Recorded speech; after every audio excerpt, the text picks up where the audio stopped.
కంటికి కనిపించిన నేరగాళ్లు సైబర్ నేరగాళ్లు రోజురోజుకి రెచ్చిపోతున్నారు. ఎప్పటికప్పుడు కొత్త రూట్లలో అటాక్ చేసి కోట్లు కొల్లగొట్టేస్తున్నారు. కంత్రిగాళ్లు ఓ మోసాన్ని గ్రహించి అవగాహన పెంచుకున్న లోపే మరో కొత్త రకం మోసంతో చేతికి అందినంత దోచేస్తున్నారు. ఖాతాదారులకు ఏమాత్రం అనుమానం రాకుండా జీరో బ్యాలెన్స్ చేసి పడేస్తున్నారు. ఏపీకే ఫైల్స్ రకరకాల ఫేక్ లింక్స్ పంపి మహా మోసానికి పాల్పడుతున్నారు. వాళ్ళు పంపే లింక్స్పై ఒక్క క్లిక్ చేస్తే చాలు లక్షల కోట్లున క్షణాల్లో సైబర్ నేరగాళ్ల ఖాతాల్లోకి వెళ్ళిపోతున్నాయి. తర్వాత ఏం చేసినా ఆ డబ్బు తిరిగి వస్తుందన్న గ్యారంటీ లేదు. అయితే వృద్ధులు, మహిళలు, నిరక్షరాస్యుల కంటే కూడా ఎక్కువగా మోసపోతున్న వారిలో ఉన్నత చదువులు చదివినవారు, సంపన్నులే అధికంగా ఉండడం గమనార్హం. ఇక ముంబైలో ఓ వృద్ధురాలు పాల ప్యాకెట్ కోసం ఓ యాప్ ద్వారా ఆర్డర్ చేసింది.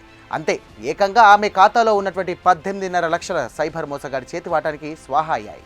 దీంతో షాక్ అయిన ఆమె సైబర్ పోలీసులను ఆశ్రయించింది. ఇక డీటెయిల్స్లోకి వెళ్తే ఆన్లైన్ మోసాలకు పాల్పడే హ్యాకర్లు నకిలీ వెబ్సైట్లు, యాప్లు తయారు చేసి జనాలను ఏమార్చి వారి ఖాతాలను కొలగొడుతున్నారు. ముంబైలోని వడలాకు చెందినటువంటి వృద్ధురాలు కూడా ఇలాంటి కేడిగాళ్ల వలలో చిక్కుకొని మోసపోయింది. ఈ నెలలో 4వ తేదీన ఓ ఆన్లైన్ యాప్ ద్వారా లీటర్ పాలు ఆమె ఆర్డర్ చేసింది. తర్వాత కంపెనీ ఎగ్జిక్యూటివ్ అంటూ దీపక్ అనే వ్యక్తి ఆమెకు ఫోన్ చేశాడు. ఆర్డర్ను పూర్తి చేసేందుకు తాను పంపించినటువంటి లింకుపై క్లిక్ చేసి సూచనలను అనుసరించారని తెలిపాడు. అతడి మాటలు గుడ్డిగా నమ్మినటువంటి వృద్ధురాలు సదరు లింక్పై క్లిక్ చేసి అతడు అడిగిన వివరాలన్నీ కూడా నమోదు చేసింది. దీంతో ఆ కేటుగాడు వేసినటువంటి ప్లాన్ వర్కౌట్ అయింది. ఇక ఆమె సీనియర్ సిటిజన్ కాబట్టి అతడు పన్నాగాన్ని గ్రహించలేకపోయింది. దీంతో గంట పాటు దీపక్ అనే వ్యక్తి ఆమె ద్వారా తనకు కావాల్సిన డీటెయిల్స్ అన్నీ రాబట్టుకున్నాడు. ఇక చివరికి లీటర్ పాలు ఆర్డర్ చేయడానికి ఇదంతా ఏంటని చిరాకు పడిన ఆ మహిళ ఫోన్ కాల్ కట్ చేసింది.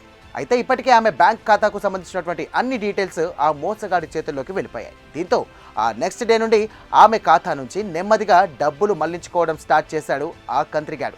ముందుగా 1,70,000 రూపాయలు ఆ అకౌంట్ నుంచి మాయమయ్యాయి. తర్వాత ఆమె 2 బ్యాంక్ ఖాతాల నుండి డబ్బు మొత్తం అంటే 18.5 లక్షలు కేటుగాడు దీపక్ కాజేశాడు.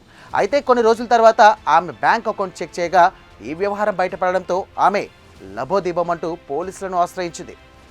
అయితే ఆమె పాల ప్యాకెట్ను ఆర్డర్ చేసే క్రమంలో సైబర్ మోసగాడు క్లిక్ చేయమన్న నకిలీ లింక్పై క్లిక్ చేసినప్పుడే ఆమె ఫోన్ హ్యాక్ అయినట్లు పోలీసులు గుర్తించారు. ఇక కేసు నమోదు చేసి దర్యాప్తు చేస్తున్నారు. అయితే ఇలాంటి వారి మోసాలు సర్వసాధారణమైపోయాయి. ముఖ్యంగా ఏపీకి ఫైల్స్ నకిలీ వెబ్సైట్ల ద్వారా విషయంలో చాలా జాగ్రత్తగా ఉండాలి.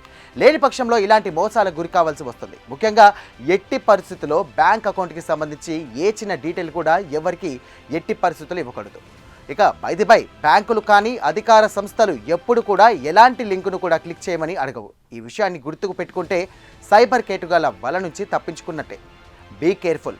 ఇక లేకుంటే క్షణార్జితం క్షణాల్లో కేటుగాల పాలవుతోంది.